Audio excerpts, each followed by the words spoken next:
Assalamualaikum warahmatullahi wabarakatuh. Rakan lon ban mandum. Nyo baklong lop aplikasi tanya mutumung sabo aplikasi kitab suci Aceh. Terakhir diupdate iaitu 18 September 2019.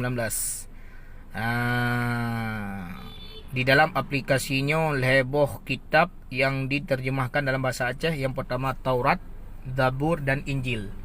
Coba kita buka. Nyo sangat sesat, menyesatkan dan sangat bahaya bagi generasi Aceh yang kurang ilmu agama, lebih-lebih yang mantang anak miat.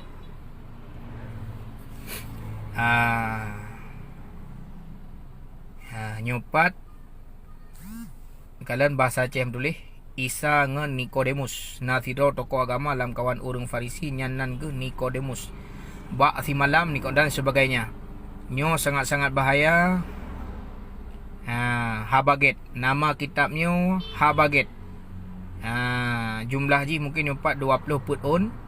Habaget yang gepetampo li Nabi Yahya. Firman yang beri udip.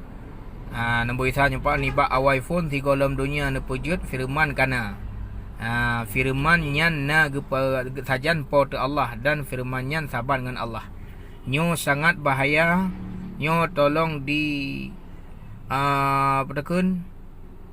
ditangani ya oleh yang memang yang bersangkutan atau orang yang lebih mufum di bidang aplikasinya.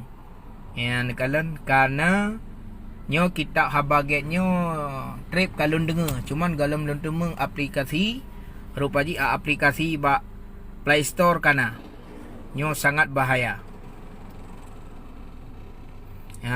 Tolong minta cara supaya boleh hapuskan supaya baik mempengaruh ke anak bangsa Aceh tu. Sekian, terima kasih. Assalamualaikum.